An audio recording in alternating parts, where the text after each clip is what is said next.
Hello and welcome to this movie review or review video. This is going to be one of Batman v Superman: Dawn of Justice. And from the very get-go, I will say this. I do have to at least bring it up. Having seen the reviews, after having watched the movie for the first time the other day, I completely understand. I guess let's start with first of all, the trailers.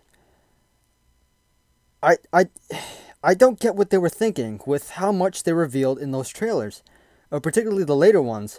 Really, the first one was just fine, and maybe the second one, but them going out of the way and just spoiling the fact that you had a villain like Doomsday coming in there. It had basically the general whole plot of the movie right there in one of those. Was it like the third trailer or the last one? Well, besides that, now you get to the movie, and first I'll cover what I didn't like about it.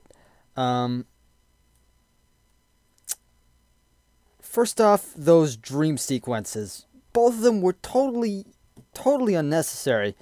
The first one being that the demon coming out of Martha Wayne's tomb. Really?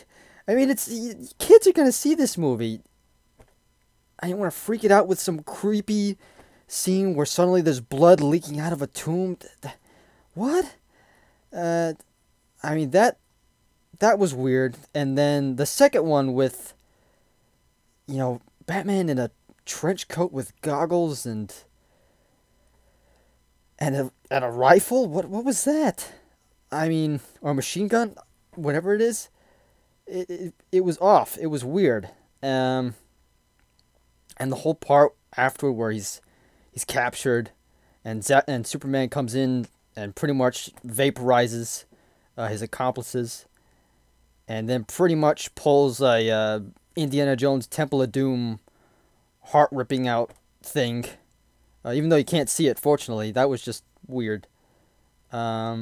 But anyways, those were two scenes that, first of all, did not need to be in the movie. They could have been completely cut, and that probably would have helped, actually.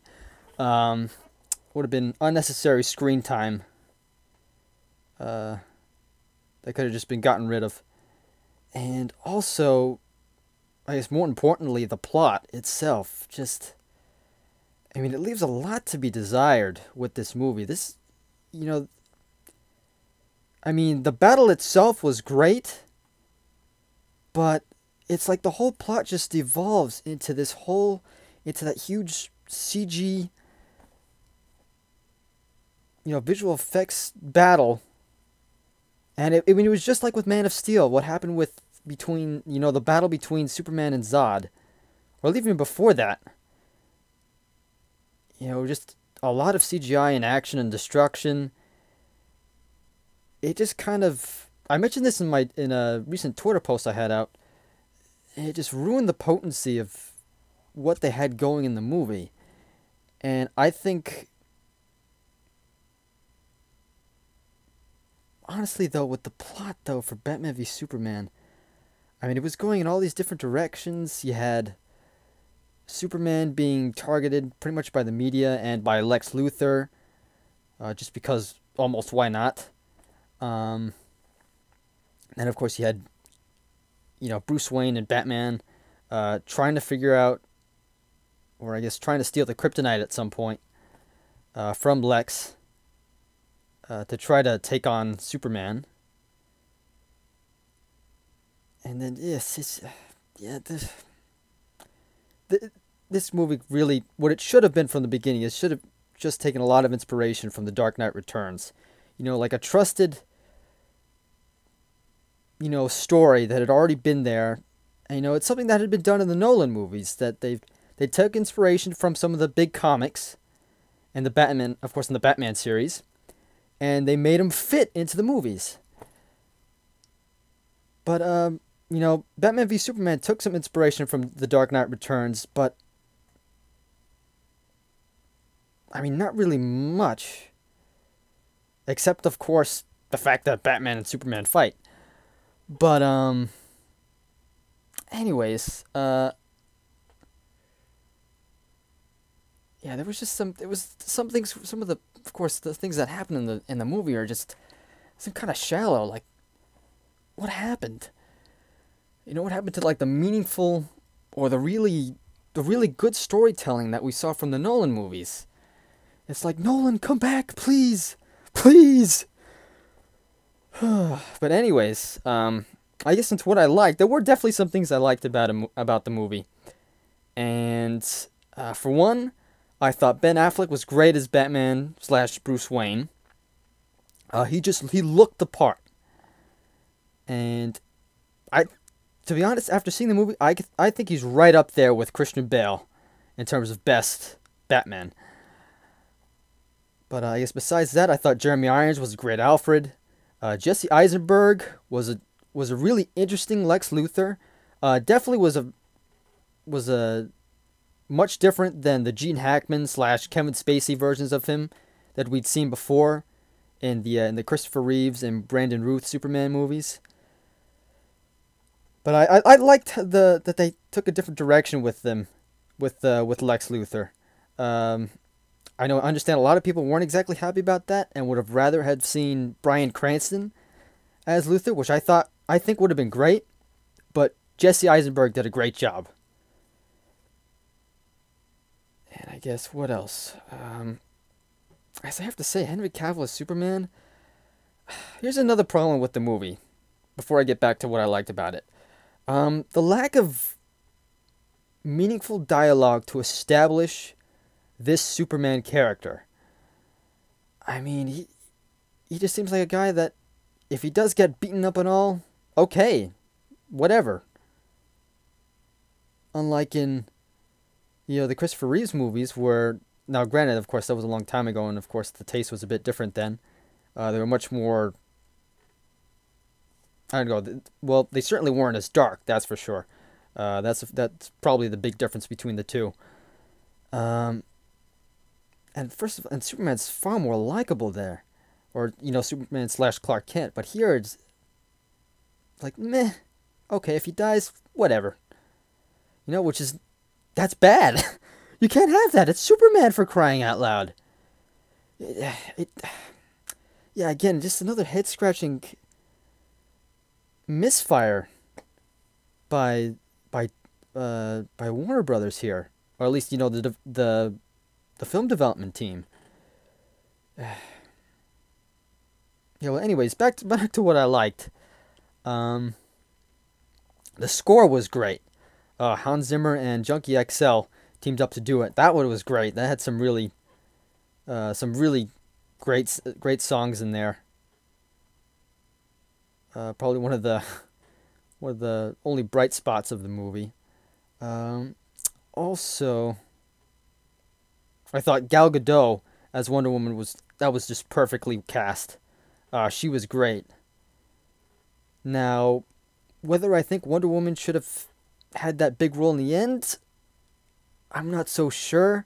Maybe she should have just helped the two get along. I don't know. But back to something else I have a problem with.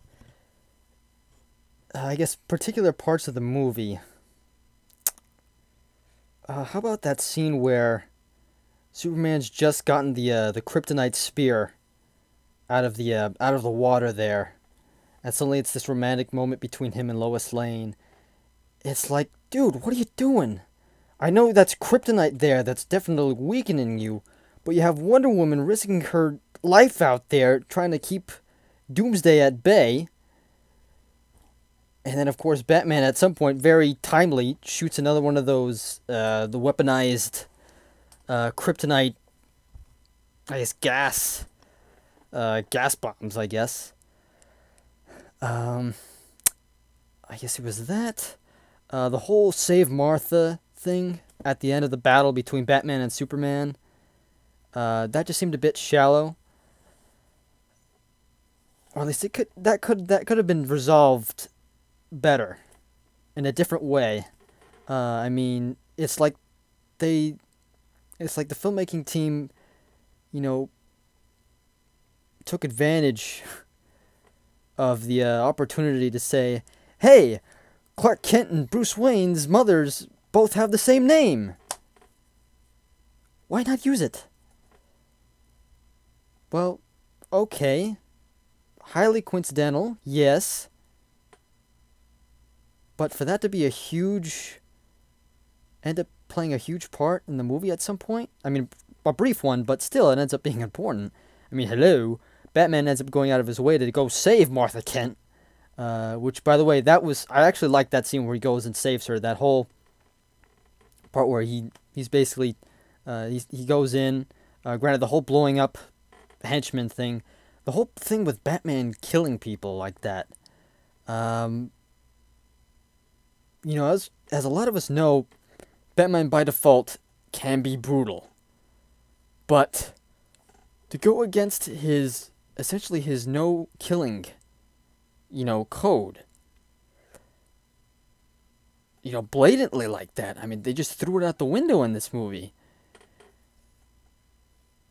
And also the fact in that one scene, of course, where he's taking down all those henchmen, which, by the way, I thought that whole thing was great. That reminded me a bunch of the great battle scenes between Batman and different henchmen in the Dark Knight trilogy. But the whole part where he takes out a dagger or a knife and he sticks it in one of the guys, whoa. Why? You didn't need that. Batman never needed that. Now, granted, we don't really know how old also Batman is or Bruce Wayne is supposed to be in this movie. But I would, of course, assume he's definitely getting older with all the gray hair that you see in Ben Affleck's. But still, it doesn't really make sense. I think there should have been at least some more background offered on this particular Batman here. Now, I thought it was a good idea to go to quickly start off with his origin story, or at least his of course the death of his parents. Now the whole thing with the bats helping him and him levitating up into the light, that was bizarre. That was weird. I didn't get that at all. Of course, he explains in the dream the bats carried me up into the light. It is okay. Again, weird. But, I guess what else? Also, yeah, the scene where, Wonder Woman's going through the videos of Cyborg, Aquaman, and the Flash, those metahuman files that Bruce Wayne shares with her, via email, ever so conveniently, and perhaps ever so blatantly. Right as they were getting into the battle with Doomsday, it's like, really? You couldn't have cut that out? You didn't need that at all. I mean, you pretty much had an idea beforehand, as Bruce Wayne was looking at the files before, finding out who Wonder Woman was. Now, of course, you saw the logos of Cyborg, the Flash, and Aquaman in there. So actually seeing the videos that were in those files, supposedly, or I guess were, wasn't really necessary, honestly. I mean, leave that for the Justice League movies themselves. Like, they're gonna search for them, or at least Batman is, at the end of the movie. So, yeah, that was something. Another thing I thought was unnecessary. And one scene in particular, though, that stood out to me was that one scene where it's just before Batman's trying to go and steal the kryptonite. Where he's on the White Portuguese. That shot where it slowly moves onto the ship at nighttime. And you hear the music building up. And you realize that on top of the crane is this dark figure. And then, as the music builds up, you finally get an idea. You finally see, oh, that's Batman. I thought that was great. Now that also brings up another problem, though. I think one of the big problems with this movie was the emphasis of imagery over dialogue. something that was definitely not a problem in the Nolan movies. The Dark Knight trilogy. It's just like there was a lot of it. There was definitely a lot of different visual motifs and themes and all that. Specifically, like the doom and gloom feel of the movie, which is another problem. It was too dark, honestly, too consistently dark. I think that with Superman in there, Superman's supposed to be like an uplifting presence there, but that doesn't happen. He's villainized so much to a point in there. It just really brought down the mood, and I think that should have been addressed beforehand.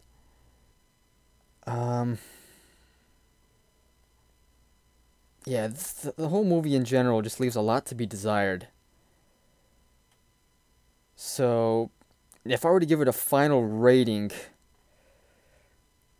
I'd out of 5 stars, I'd probably give it a very generous 3. 3 bordering on like 2.9 or below. They really could have done a lot better with this. Really genuinely hope that the first part of the Justice League movie, I think that's supposed to come out next year, really hope it makes up for the gaffe that they decided to come out with this year in Batman v Superman. Honestly, just don't think it was a really, really well executed. If anything, what I think could have helped it a lot is instead of introducing a brand new Batman, it probably wouldn't have made sense. But maybe bring back Christian Bale, the Dark Knight Batman. Just because, that was a Batman you already knew, and that had already been established in the Dark Knight trilogy. Now, granted, I still think Ben Affleck did a great job, but still, I don't know. Maybe it's just because I'm an absolute fan of the Dark Knight trilogy, and that would have been just great to see, a fourth one, The Dark Knight Returns, of course, now bringing Superman into it. But that's not what they did, and it's regrettable, but hopefully they improve upon what they failed to do with this one, with Dawn of Justice. But right now, Marvel certainly has the upper hand in terms of quality superhero movies right now. Not only just with what they have right now with Disney, but both the Captain America and Iron Man, the Avengers, I should say, and the X-Men, that of course is not under Disney but is under Century Fox. I just think they've been doing a much better job with those two groups. And seriously, DC and Warner Brothers need to up their game here. Now, it looks like they'll be able to do that with Suicide Squad. That looks like it's going to be great. But again, can't really say too much until August when it comes out. And really, as a fan of the DC characters, I really hope that they try to atone for what was really quite a bit of a disappointment. So, anyways, that's going to do it for this review video. Hope you enjoyed. And, anyways, I will see you next time in another review video.